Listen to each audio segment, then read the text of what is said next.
Hi, I'm Duncan, and I'd like to welcome you to my latest YouTube channel feature.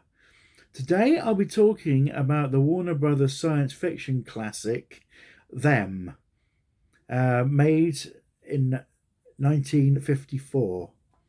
And I have here my uh, DVD copy of the film using artwork from the posters for the film. They're a bit misleading, the ants, because they've got very expressive eyes, like cat's eyes, and of course in the film they've got their eyes aren't particularly expressive because in reality ants don't see very well, as it's explained in the movie. Um, but it's very eye-catching, the artwork, and the film was made by Warner Brothers, as I've already said. And um, when Jack Warner of Warner Brothers found out how much money they were spending on this movie about giant ants, he hit the roof and he had the budget cut by two-thirds. Uh, that left room for a lot of ingenuity. The film was produced by David Weisbart and directed by a fabulous director called Gordon Douglas.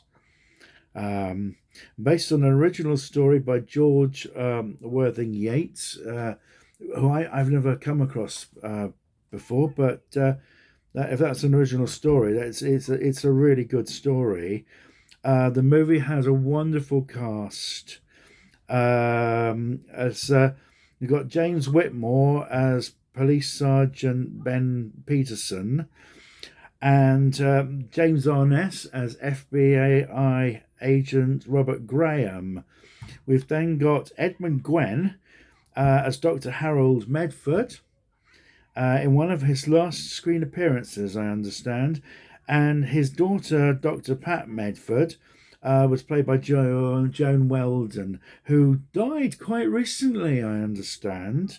The movie has a very strong anti-nuclear message. It's not the first film with a nuclear wake-up call.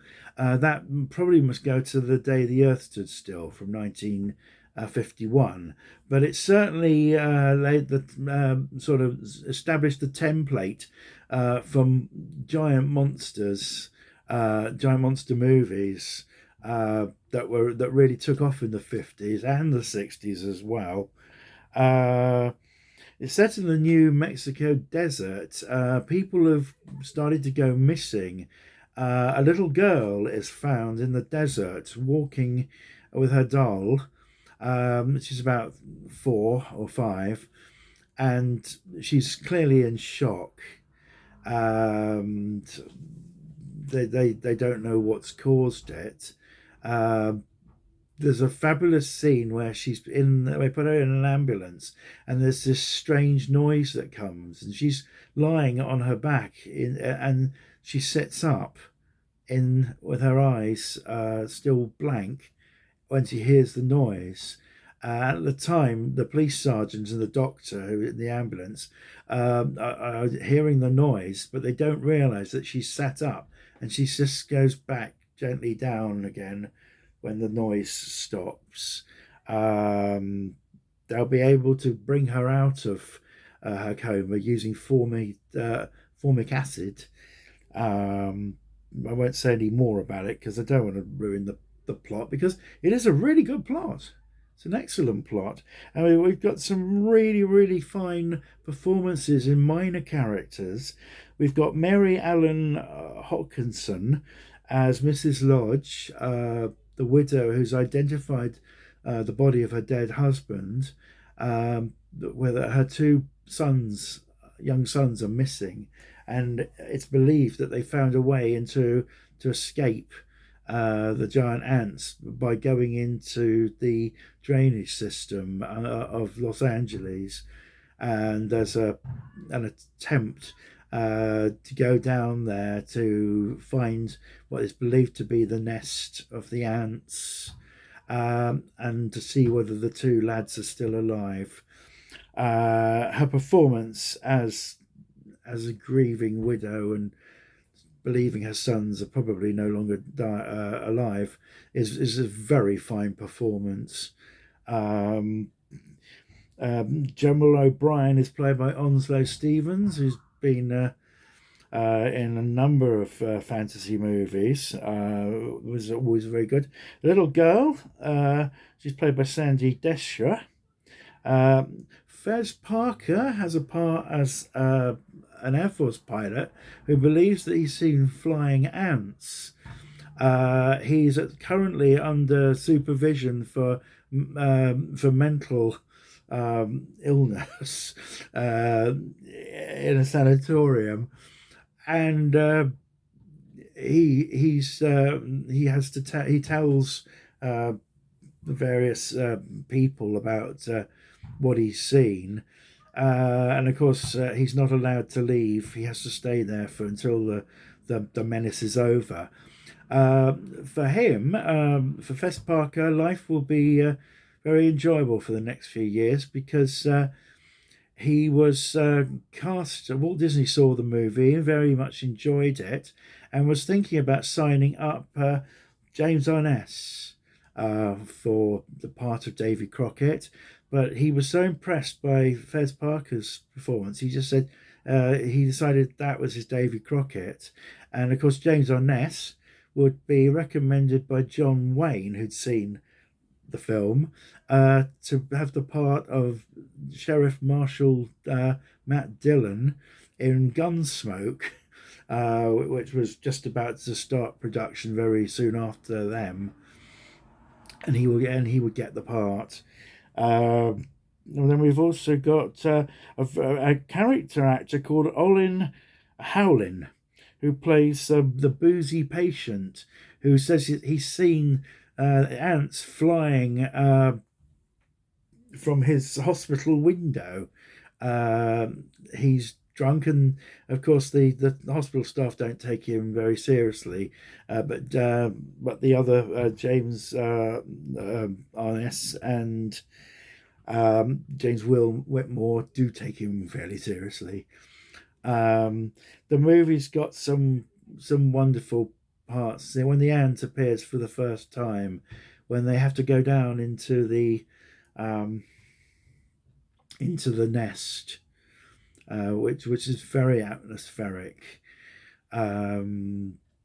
There's also a scene on a ship where ants have got into the hold, and the Gordon Douglas uses the desert, the New Mexico desert. It's done beautifully. Used as a real, almost like an alien planet. The ants are very, very good, and the film was nominated for special effects, but lost that year to Disney's 20,000 Leagues Under the Sea. The box office for the film was very, very healthy. It is taken 2.2 million seats, I believe that is. It was the 51st film that year for Canada and America. And of course, that's not counting all the foreign territories like the UK, Europe, and the rest of the world. But it did very, very well. And it really was a template for monster movies for the rest of the 50s and the 60s and beyond. I saw it for the first time when I was, I think, 11, and my brother and I saw it on a little black and white sat in our bedroom. The film was made in black and white. It was originally hoped that it would be made in 3D, but that had to be abandoned because the 3D system, they couldn't get it to work properly. So it was decided just to make it flat. You got a lot of scenes that work very well, that were designed for 3D, but nevertheless still work very well in the flat format. And that's scenes with flamethrowers, The very prominent title that's in on my copy is in colour, when it's supposed to stand out from the rest of the desert background. It's a fabulous movie. Don't be put off by the fact A, it's in black and white, B, it's 1954, because it's so well done. I think Edward Gwynn as the professor, the eccentric professor, is very good. Very funny scene when he's trying to get the radio to work and doesn't understand what over it means. And Joan Weldon is very good as his daughter Pat. Um, just a very enjoyable picture. And I said to my brother when we were watching the movie, if this has happened by one nuclear bomb being set off, what's going to happen with all the other bombs that have been tested in the on the planet since? And they asked that question right at the end of the movie, to which Dr. Harold Medford and his daughter Pat say that nobody really knows. Stepped into the nuclear age. He was putting a foot in the dark. As I say, it's a great movie. Apparently, it's got Leonard Nimoy as a staff sergeant in the background in one of the scenes. The music also is very, very fine and ideal for the. I haven't sort of made a note of whose music that was, unfortunately, that someone else could tell us. But a great movie, one of my favourite movies of all time. Just very well directed and very well scripted as well. Very fine, good dialogue. Yeah, give it a chance. Give it whenever it's next on, or go out and buy it on Amazon or something. Anyway, I hope you've enjoyed this this feature. If you liked it, you can take the like button, or you can subscribe to my channel if you'd like to do that, or you can forward it to a friend. But as I say, it's a great movie, well worth seeing. Take care, everybody, and see you soon. God bless.